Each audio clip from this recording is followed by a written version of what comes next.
Hey everybody, this is Jim at SP500chart.com using time-honored techniques to understand modern markets, featuring daily technical analysis videos of the S&P 500 index. Before we get started, I need to let you know the website and the video are for educational purposes only. Nothing stated at the site or in this video is intended to be used as investment advice. I can draw lines on charts, but you have to draw your own conclusions from your own research. And you need to make investment decisions that are suitable for your personal financial situation. I'm not a licensed financial professional, just a guy that draws lines on charts. Okay guys, looking here at a 30-minute chart. This is going to be really basic. If you have been following the videos at all, you know that we have been considering the action from mid-May through mid-June as an inverse head and shoulders pattern.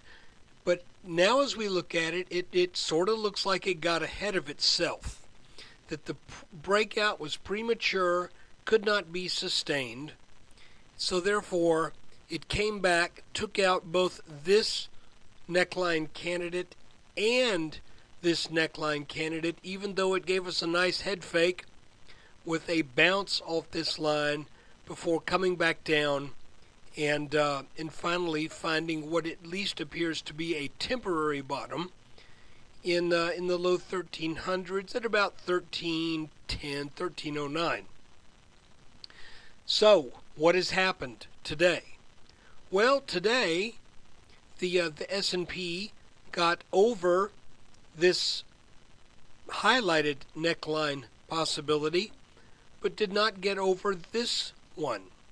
If it can get over this one, then the pattern may yet fulfill its intended, I don't want to say intended, its expected upside target that is actually up here in the 1390s. Now there's one thing I want to show you.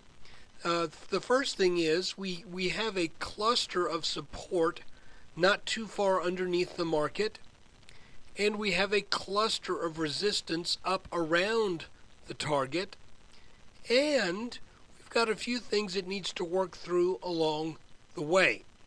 And that is primarily this green line, which is, I don't know how much of a fight that's going to put. That is just a line that I've drawn over the last two, what appear to be fairly decent peaks that were put in.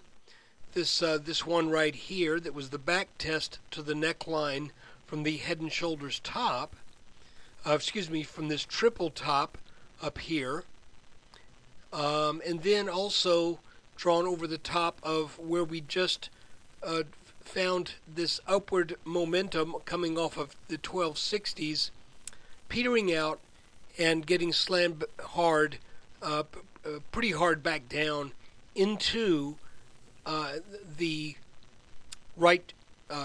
left shoulder area where the right shoulder used to be. Does that make sense? So anyway, we got a top here and a top here. We extend the line, we would expect that to put up some resistance. We have this neckline right here that put up resistance on a couple of times. Here, 1, 2, 3, and that's where the S&P could not get over that again today. This is the line that if it gets over, then I say this pattern has life once again for a potential move to the 1390s, where we would probably find resistance from a number of sources, not the least of which is the old neckline from the head and shoulders top. If you don't remember what that looks like, go to a daily chart and spread it out a bit. There it is. There's your head and shoulders top. There's that extended neckline. Also, we would expect resistance from this extended orange line right here that is drawn over these 1, 2, 3 tops. And if that's the case, and the market does rally and starts to move on up towards that area, if it were to do so at the same angle of attack as what we saw over here, then by the time we get up to the 1390 area, this line could very well come into play as resistance. So right now, what it looks like is that the market has found some legs, that yesterday's break of this downward channel is a legitimate thing, and now the market is starting to move upwards. The question is, we don't have enough information on the plate right now to tell you that this move is in between any type of channel, because so far it's all been pretty much a nicely bullish move. There is our probable resistance line, but where we would find out our real support line, we don't know yet.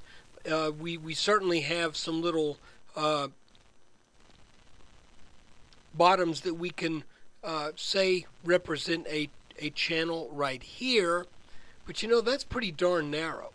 And if we look at what the market has done in the past in the way of an upward move, you can see that is pretty darn narrow.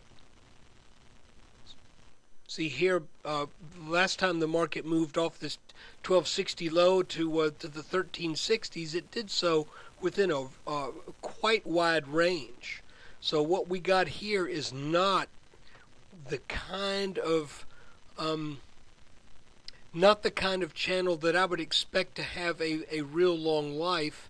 I would expect at some point it will fall out of this bottom line and then maybe mount another leg up. I just don't think that kind of narrowness can be sustained for very long before something happens that creates a channel that would likely lose some of that steep pitch. You see what I'm saying?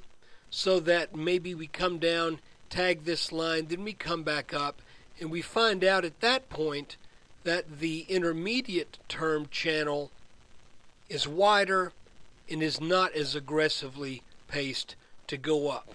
Because this guy right here is actually moving up at what? What kind of a rate of ascent do we have here? 1330. That's going up 11 points per day.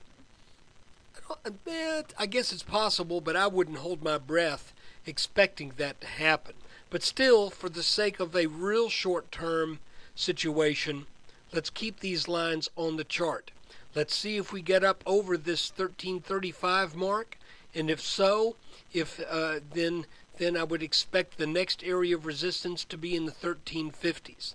So look, guys, good news for bulls today, and I appreciate you taking time out of your day to watch this video. And let's see what the market serves up so far. That broken downward channel is looking pretty good. So let's keep an eye on that, however, because we're expecting some resistance right where the market ended today at 1335, and like I said in the chart, in the 1350s, and then again in the 1390s. So let's see how much steam the S&P has. Thanks for watching. Take care.